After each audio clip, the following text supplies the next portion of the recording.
The Supreme Court allows some 18-year-olds to get concealed carry permits.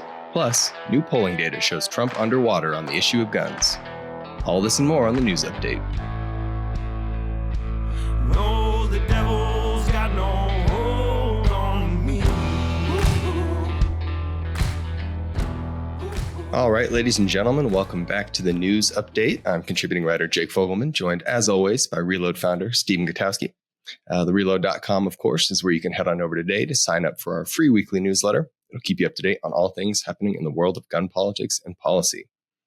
To kick things off this week, we want to talk about a little bit of a news update from the Supreme Court. It released another orders list at the beginning of the week. Still no news on the big gun cases that most people are watching, the so-called assault weapon ban out of Maryland and the large capacity magazine ban out of Rhode Island. Those got relisted for the 11th time. But one case that they did make an affirmative decision on was actually a case they decided not to take, and that deals with Minnesota's age limit for concealed carry permits. And so they allowed a lower court decision to stand, which will enable 18-year-olds to start applying for concealed carry permits in Minnesota. Yeah, and that had an immediate effect because Minnesota had lost at the lower court, right? And so, that will let 18 to 20-year-olds begin applying for concealed carry permits in the state immediately. So it does have an impact right away, even though it's basically inaction on the part of the Supreme Court to a certain extent. I mean, it's a denial. I guess it's not inaction, but it's unexplained action, I guess would be a better way of putting it. They didn't take the case. They didn't write a statement explaining why, which is common. This is how they operate with most cases. And there were no noted dissents on the decision not to take up this case, which, you will sometimes get dissents for cert denials. And so we didn't have that in this case. It doesn't provide any further insight into the court's thinking on the Second Amendment. But it does have that immediate impact in Minnesota because the lower court's ruling now prevails. And I don't think it settles anything about the question. This is similar when they denied the other assault weapons ban case, I believe out of, Illinois? It doesn't actually settle the issue or give us any further insight necessarily, at least not that you can take to the bank, right, on what the court is thinking. Same for these two cases that have been pending forever now. I don't think anyone knows why this is happening, really.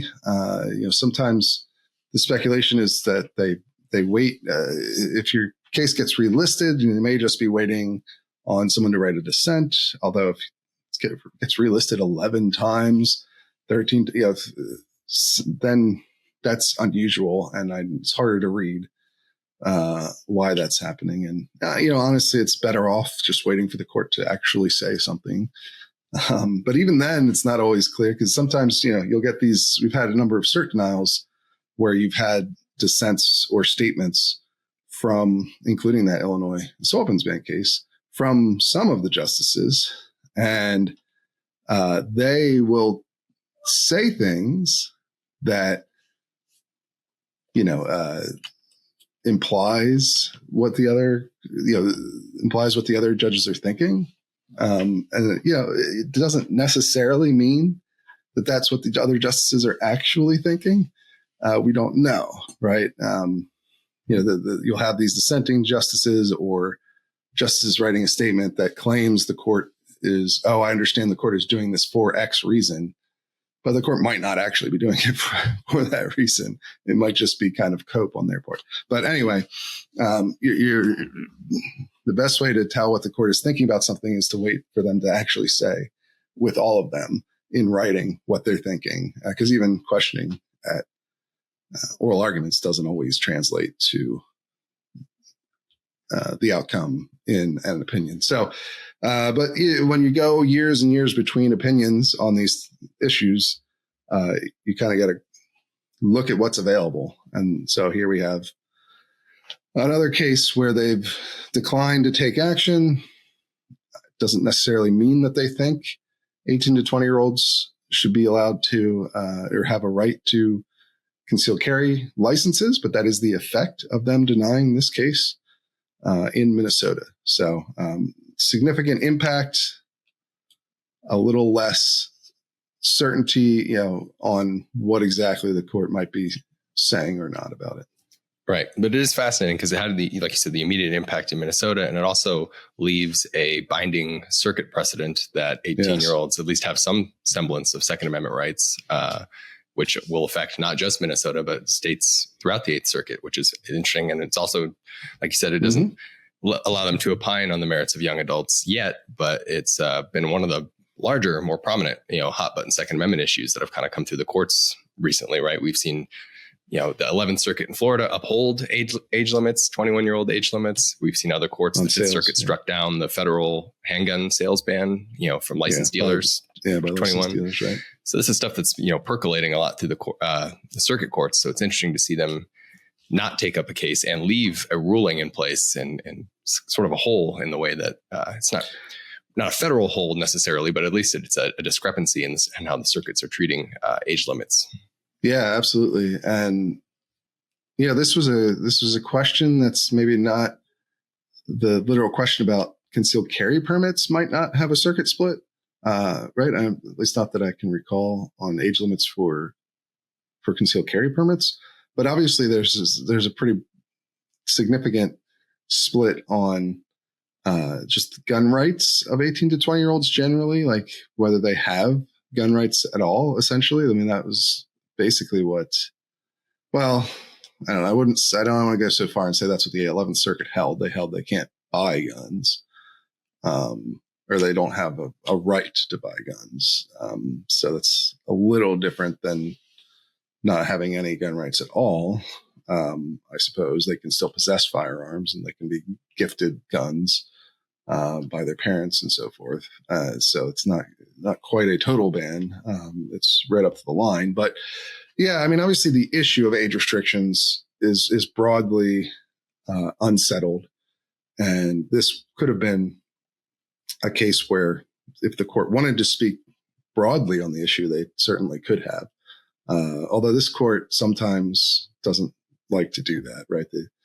There's a lot of discussion at times in this court about especially somebody like Gorsuch doesn't want to speak broadly in a lot of cases. So, maybe that's part of it. But yeah, they decided not to take this case. And so it has an immediate impact, but it doesn't give us a lot of insight into the court's thinking at this point. Certainly. But age limits are not going away, which kind of leads us into our second story, because you've seen this a sort of a diverging approach to age limits surrounding guns, where much like a lot of gun politics these days, red states go one way and blue states go the other way. So you've seen, like, for example, my home state of Colorado recently raised the age limit, similar to Florida, where it's a 21-year-old minimum. And a lot of states are lowering their age limits, including this week, Iowa. Iowa Governor Kim Reynolds signed a bill to lower the age for adults starting at 18 to acquire and carry handguns. Yeah. Well, more carry, I guess. Right. I guess own and carry, not acquire. Or be sold, I guess, might be another way of putting it. So basically what the law mainly focuses on concealed carry permits. So it lowers the age that you can apply for a concealed carry permit in Iowa.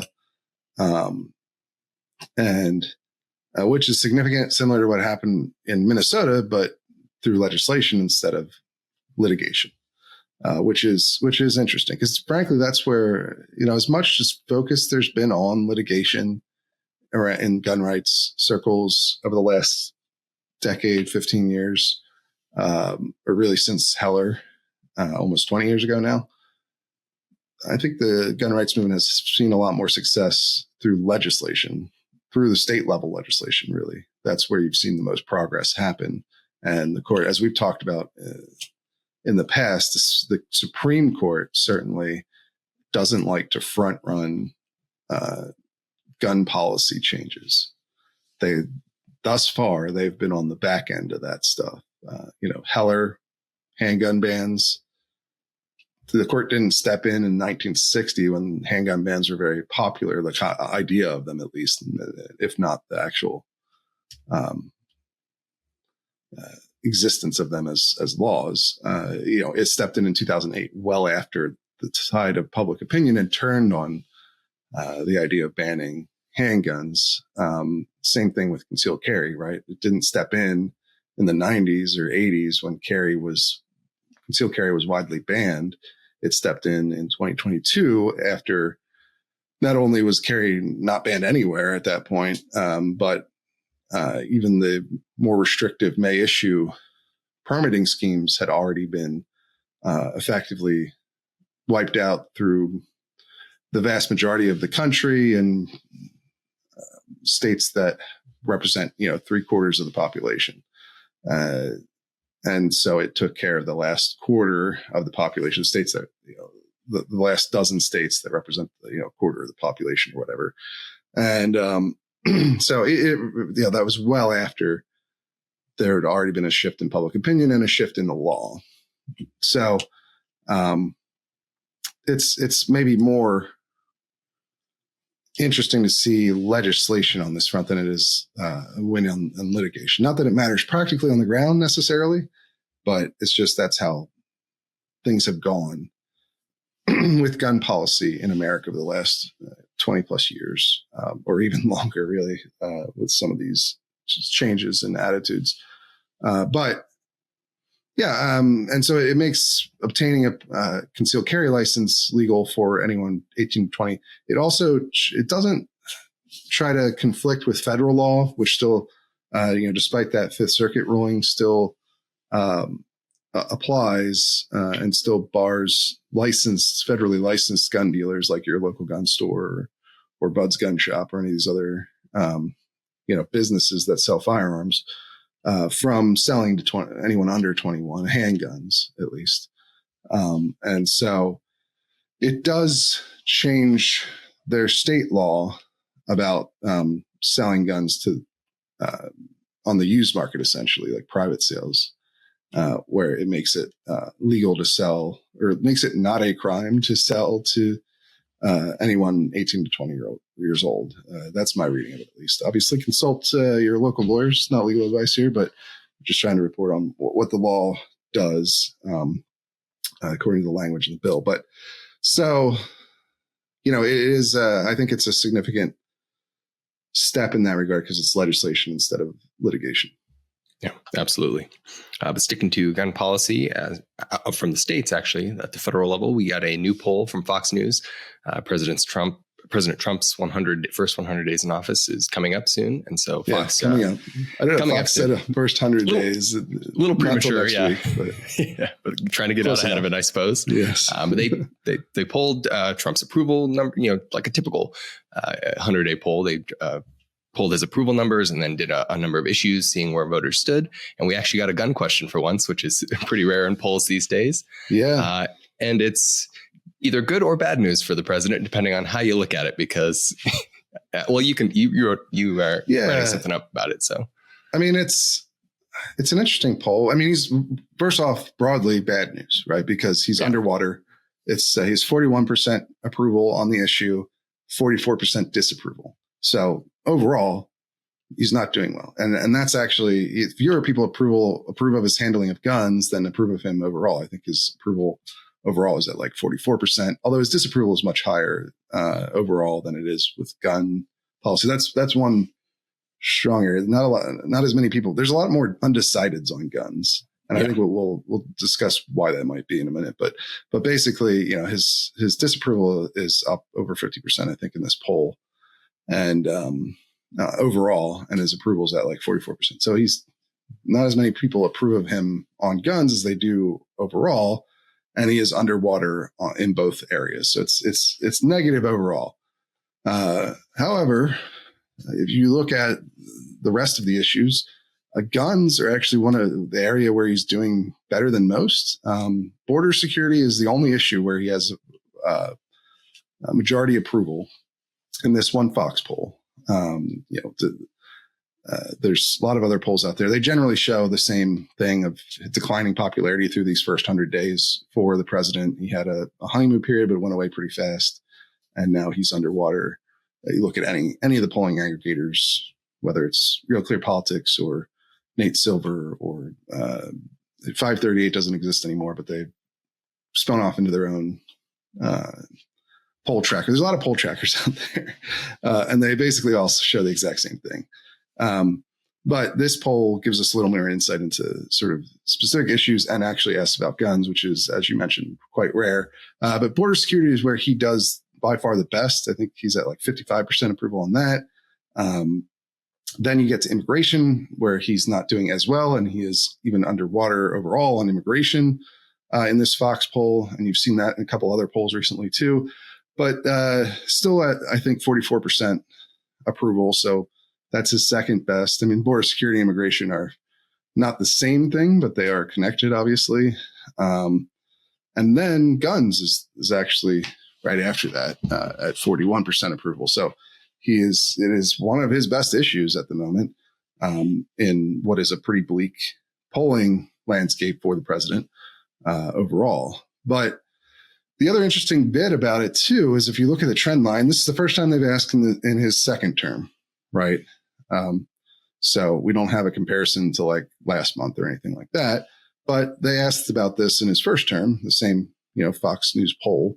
And Fox News's polling is considered to be pretty reliable, up there with the rest of the standard bearers in the industry. So it is whatever you think of these different polls. This is Fox News is certainly has a similar reputation level to Pew or ABC or NBC, the other major news networks, when it comes to polling, regardless of how people might think about the different news networks overall.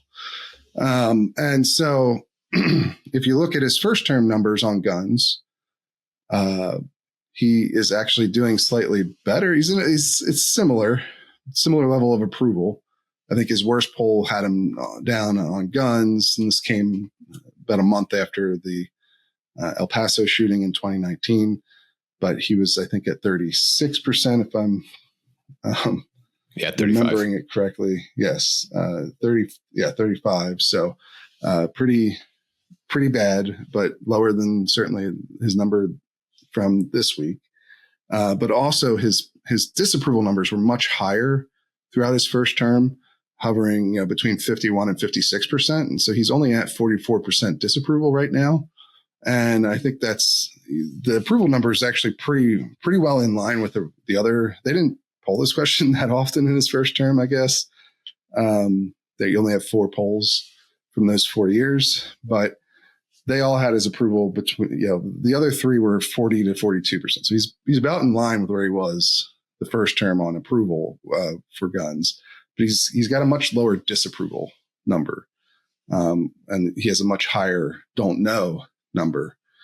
So people are there's still a lot of people when it comes to gun policy at this moment who haven't made up their mind. You have, I think, the president at his, what was at least his pretty standard level of support for how he's doing, and then a lower level of disapproval and a much higher level of people who are unsure. And so honestly, I don't know. To me, that says it's in line with what we've talked a lot about on this show, right? Where Trump has just not made guns a top priority in these first 94 days. We're not quite at 100 yet. But, and the stuff he's done, I don't think has been headline grabbing in the way that the stuff he's done with immigration has been headline grabbing, right? Or with the economy, with tariffs, all this other stuff that he's pushing very aggressively on foreign policy, the war in Ukraine. That stuff is getting a lot of headlines. He's moving very fast and without consideration for compromise or how the courts might react. And, that's built up a significant backlash, at least certainly among Democrats, if not the general public. And so guns just haven't been a big part of any of that yet, right? Probably the biggest headline has been the Mel Gibson rights restoration thing, I think, as far as breaking through to the general public.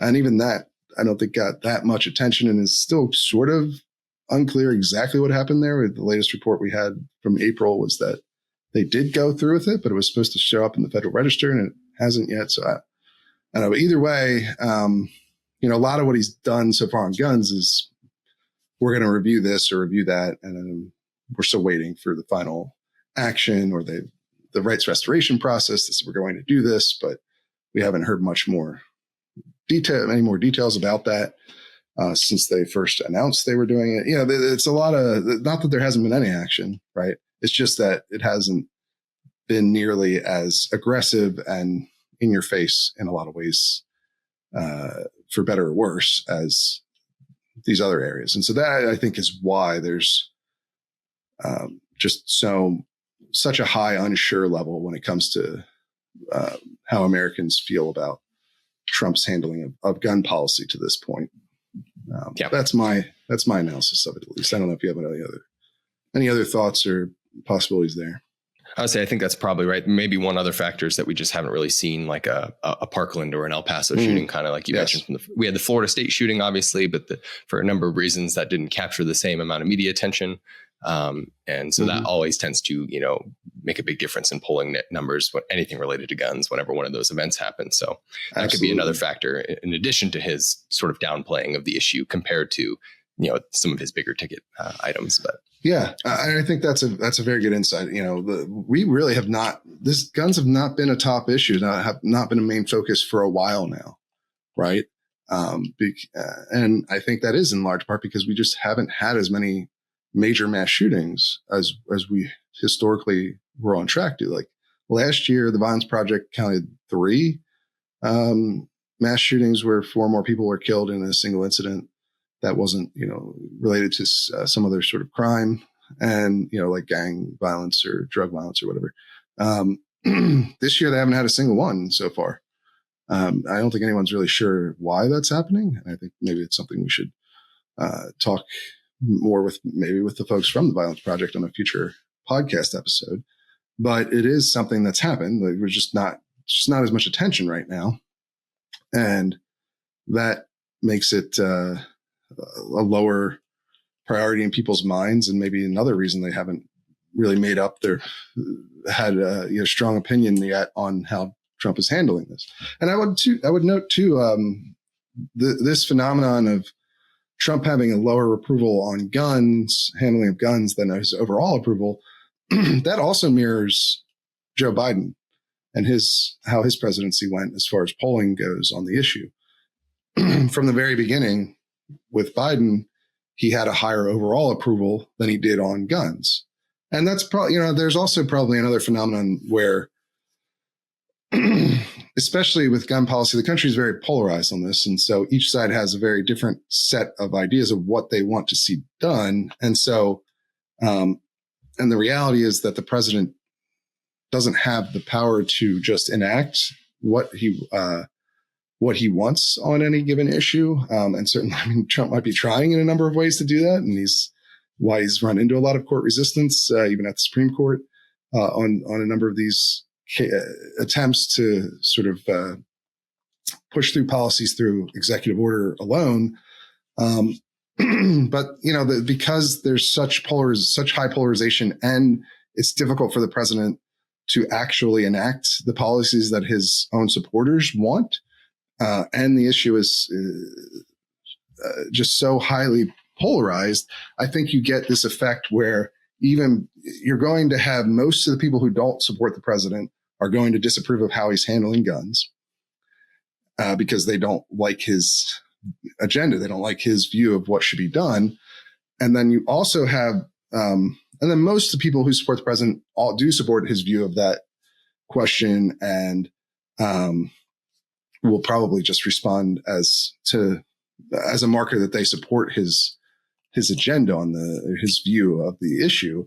But then you're going to have some people who both support the president and his view of the issue, and then are upset that he hasn't been able to actually enact most of the things they want. Like, if you think of gun rights activists and what they really want in terms of gun policy, that they want suppressors removed from the NFA. They want concealed carry national reciprocity. And these are things that the president just can't do on his own. Not that he's necessarily he hasn't forced the issue like he has in some other areas, but it's not something you can do by executive order. It takes legislation through Congress, and Congress is divided to the point where they're unlikely to pass any of those things. And so you probably end up with some percentage of people who might agree with Trump's general vision of gun policy, or at least they have an idea of what he wants, and then might be upset that he hasn't been able to enact it. I think you see that with any president at this moment in time with the way the country has gone. And so that I think also plays a role here as to why you see Trump's approval rating at 44%, but his approval on guns at only 41%. And you saw that disconnect with Biden throughout his entire presidency too. Yeah. So just another thought. Yeah, I think that's a good point. But at least it's one data point we have so far in a limited field of gun polling. And it's obviously something we'll stay on top of as we get further and further into the administration. One poll. So, yeah. Just one poll, but it is something. But getting into the newsletter links that intersects with something that Trump did do on guns, or at least his administration did. We had an LA Times story talking about the rationale for the DOJ's pattern or practice investigation into their handling of concealed carry permit applications. And it's a pretty interesting piece because it talks to the current Los Angeles County sheriff, who is obviously oversees the current issuance of permits. It interviews the former Los Angeles County sheriff, who had some pointed criticisms at the current sheriff. And then it talks to the LAPD, so the police department, not the sheriff's office, dealing with some of their own delay issues. And it's just a big mess. They're all talking about, multi-year delays. And the former sheriff is accusing the current sheriff of intentionally slow walking permits to kind of spurn the Supreme Court.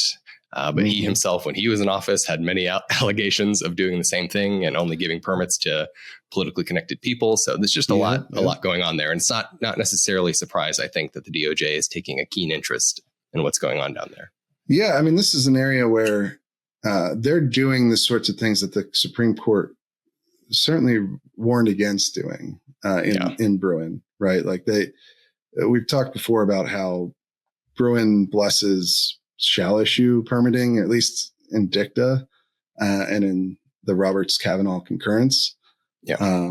They suggest that shall issue permitting is constitutionally viable, without really explaining the history and tradition part that you're supposed to. But so they say that, and then they basically say, but only if it's not to owners, it's not intentionally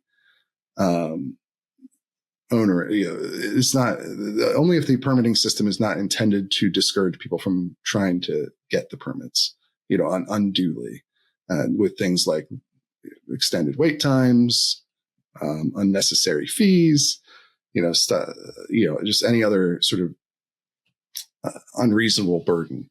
Now, the court has not actually litigated what exactly an unreasonable burden would be. They have the opportunity to do that with several cases coming to them, but they haven't done it yet. But this would be, I think, stuff that like LA and some of these other jurisdictions in California have been doing that we've reported on over the years now probably meets those standards. And so the DOJ is probably on good footing here with this investigation, and I think is likely to win any sort of, maybe they'll get concessions without having to go to court. But if they did go to court, they probably have a good footing to win. Of course, that's fairly obvious because gun rights groups out there, the California Rifle and Pistol Association in particular, have already won in court a number of times over these exact issues from some of the localities in California who are, I think just more or less blatantly trying to prevent people from getting permits by making the process too difficult for a regular person to go through. So, it's not surprising to hear some of the scandalous stuff coming out of that LA Times story.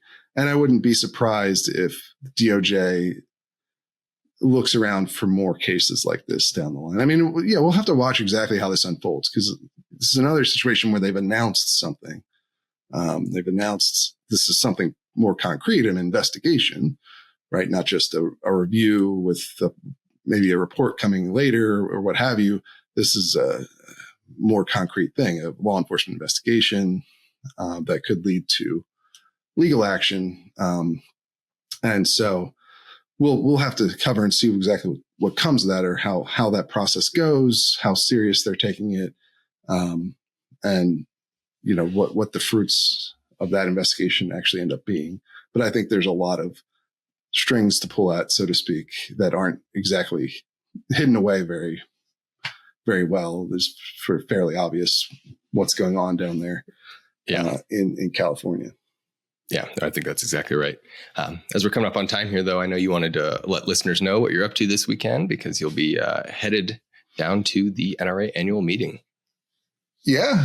So I'll be in Atlanta with, I assume, tens of thousands of other people who are going to be attending the NRA annual meeting. I'll be there covering at least the members meeting now and the floor, because as we broke the story earlier, President Trump has, for the first time in a decade, declined to speak at the NRA's annual meeting. So they outright canceled the leadership forum, which is the event that where they have politicians come and speak to the membership. So I mean, it's kind of surprising that they went that far as to cancel the whole thing. I would assume they could have gotten some other people. Maybe they just felt it wasn't worth it when Trump decided not to go. I'm sure they probably could have gotten Governor Kemp or any number of other major Republican figures, as they've gotten in the past. But so won't be covering that, because it won't exist at all this year. However, I will be on the floor and I will be covering the members meeting. As that happens, I expect to be a bit less contentious this year than previous years, just because the reformers, as we discussed in our most recent interview podcast, did fairly well in the board election. And so I think there's going to be less resistance to what a lot of the reformer people who show up to these members meetings want to see done. But I don't know. We'll see. I'm not entirely sure how it's going to go, and we'll be there reporting on it. In addition to that, after the members meeting, I will be at booth, 656? Yes, booth 656, as part of the, what are they calling it? The Voices of the Second Amendment, initiative that the NRA has put together, where they're trying to get a number of podcasters and media outlets, especially independent media outlets, to come and participate and cover the meeting. So, it'll be a little meet and greet there at 656, booth 656. If you're going to be in Atlanta, you're going to be at the NRA annual meeting on Saturday from around noon to 3 o'clock. Might be a little later than noon, just because I have to cover the members meeting and then get to this booth. But, I'll be there a couple hours. Just come by and say hi. I'd like to meet some more of you folks. If you're going to be there, just come over. Come say hi. 656.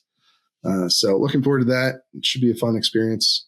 Maybe I'll interview you, because I'm looking for attendees to interview as well, just to take the temperature of the NRA membership and see how they're feeling about things at this moment in time, which is a pretty perilous moment, I think, for the NRA, but one where there's also opportunities for them to really start to turn things around. So, come visit, come say hi if you're going to be in Atlanta. I'm looking forward to saying hi, people. I also wanted to note real quick that my grandfather passed away this week as well. He was 92 years old, so he lived a long and good life. He was a strong man. He's a former police officer and painter. Actually, this is one of his paintings behind me here, if you want to look at. The eagle. He liked to paint wildlife, and I have a lot of his paintings actually in my room, because he was just a very good man, very strong man who helped make me the person I am today. And so I'll be forever grateful for that. And he read the newsletter and kept up with all the reporting that we did at the Reload. So that meant a lot to me. And so I just wanted to say something real quick about him before we end this here. So if you could say a prayer for him, if you're the prayerful kind, that would be appreciated. And so love you, grandfather, and we'll see you again someday down the line. But that's all I wanted to say about that, and all we've got for this week on the show. We'll have an interview podcast as well. It comes out the normal time, Sunday for Reload members and Monday for everybody else. This week we're going to have the open source defense guys come on to talk about their new kind of fascinating initiative, Open Source Capital, which is sort of a Silicon Valley venture funding type operation, but focused on the gun industry or self-defense industry more broadly. So I'll be interested to hear from them and see what that project is going to look like. But make sure you check that out once it comes out on Sunday if you're a Reload member, which if you're not, by the way, you head over to thereload.com and pick up a membership today to keep up to date with what's going on with guns in America and help fund this reporting that we do. That is, we are an independent publication that I own that gets all of its funding from member dues. So it's the only way we're able to do this work. But that is all we've got for you this week. We will see you again real soon.